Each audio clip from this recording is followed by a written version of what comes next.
if this isn't resolved by the Democrats within the next couple of weeks, then we will see a very divided party going into the DNC in Chicago.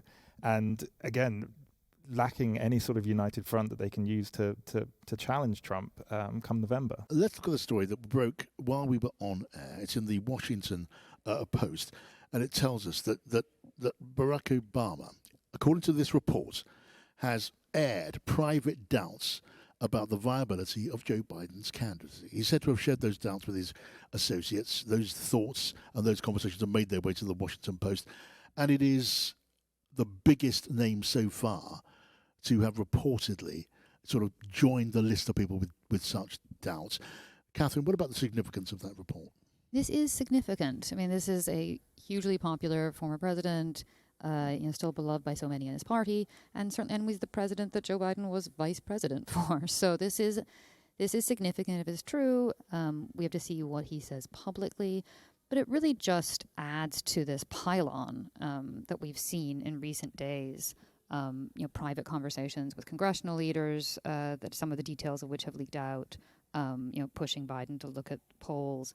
We know he's had conversations with groups of Congress members who have been pretty forward with him about the fact that they don't see how he's going to win. And so I think these conversations keep happening. And obviously, I'm sure you guys have been talking about this, but the president is now dealing with COVID. He is, he's not out in the campaign trail, which is another issue for him. But it does mean that he is sort of stuck away, trying to, I think, probably process some of this, which just keeps building. I mean, you have to wonder, Anthony, whether there's an element of coordination about all of this. I mean, Barack Obama has not said this stuff out loud. I mean, his private doubts are now all over, in big type all over the Washington Post. And when that sort of thing happens, you think it didn't happen by accident. And it's further, I think, speculated, isn't it, that Nancy Pelosi is in the background, the former Democrat leader on Capitol Hill, maybe playing a sort of a coordinating role here. Yes, I mean, there is a real sense that this has snowballed in recent weeks. And obviously this comes just weeks before the DNC, by which point the Democrat Party really do need to, be in line and have decided exactly which way they want to turn. Because to go back to my previous point, the theme of this RNC has been that the Republican Party are 100% behind Donald Trump. There is no dissent. They love Vance as his VP pick. And yet, if this isn't resolved by the Democrats within the next couple of weeks, then we will see a very divided party going into the DNC in Chicago. And again, lacking any sort of united front that they can use to challenge Trump come November. Now, what are your instincts, if I can ask both of you, what are your instincts on the way this is playing out? And maybe, to peer into the deepest fog of the very near future, how it might develop. We had that report in the Times telling us, but it was just simply reporting that Joe Biden had let it be known that he was going to listen to his doctors now. And if he was given medical advice, well, maybe that would be the thing that made him think again about his candidacy, which is maybe a bit of a lowering the bar, because last time we heard such a statement, it was he'd be listening to God Almighty. So I suppose his doctor was a little nearer to earth.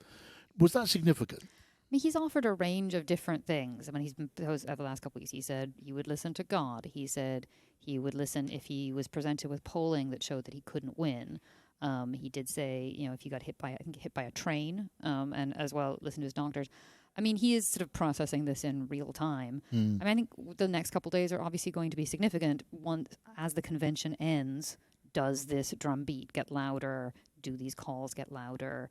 The process for nominating him is supposed to unfold in the next couple of weeks before the convention. Yes. And so I think there is a lot of pressure on the party to figure this out sooner than later. I think we've been saying for days and days and days now this is going to be resolved in the next couple of days, and that just keeps on happening. And now we have the news since 24 hours ago, or less. Time seems to slow down or speed up depending on the way you look at it, that Joe Biden's gone into personal isolation at his home in Wilmington with COVID-19, which I guess, will that buy him a little bit of space here, a bit of time? Well, I believe the optics, which so much of American politics is about, do look so bad for him. And even last night we saw, just after the announcement of Biden's COVID diagnosis, the tweet that just simply said, "I'm sick," followed by an immediate reply saying, of J.D. Vance's lies and his words. So even just things like that, him coming onto Air Force One yesterday and appearing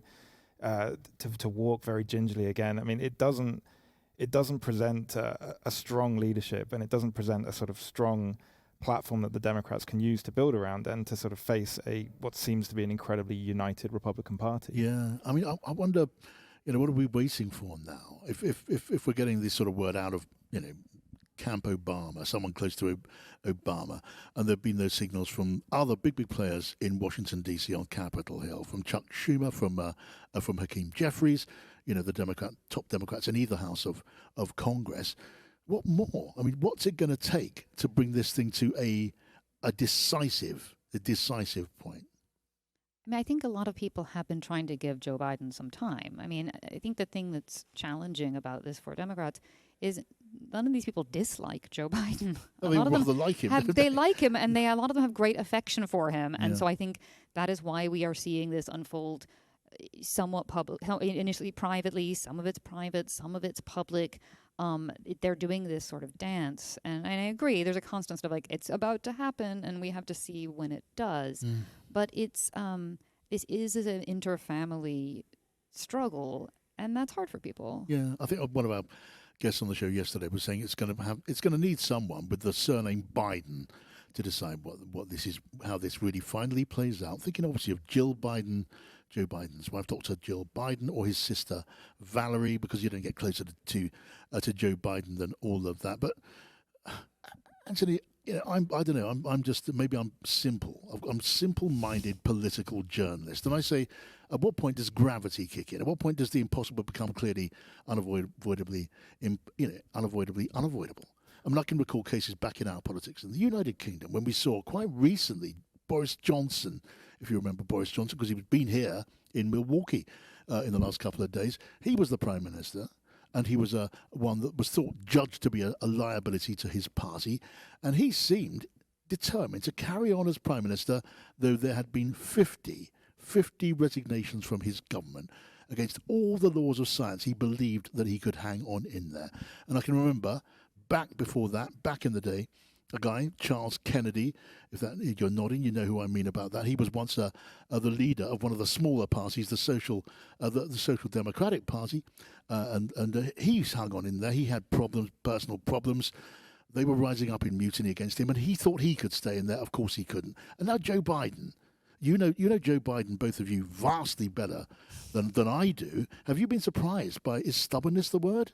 It does appear to be a stubbornness, and like there is no real kind of way that the Democrats can overthrow Biden. The decision does have to come from him, and we've seen there are rumors, reports that Jill Biden doesn't want the debate, the disastrous debate, and then him sort of stepping aside in sort of semi-disgrace to be the legacy of America's youngest ever senator. But obviously, if he is the president that hands power back to Donald Trump, hands the White House back to the Republicans, that will be his overarching legacy. Yeah, you weren't surprised. No, Joe Biden is famously very stubborn. He has wanted to be president his entire life. There was a point in time where people thought being vice president was as high as he could go. He had made this had this late in life run in 2020. He really thinks that he's the one person who beat Donald Trump, that he has done a good job. And there is a thing about the Bidens, they do really have a chip on their shoulder that they're not always getting the credit that they should get, and that they're not getting the acknowledgement they should have. And that's part of this here. He really feels he has done a good job and that he should be getting more credit for that. Catherine, Biden's plural.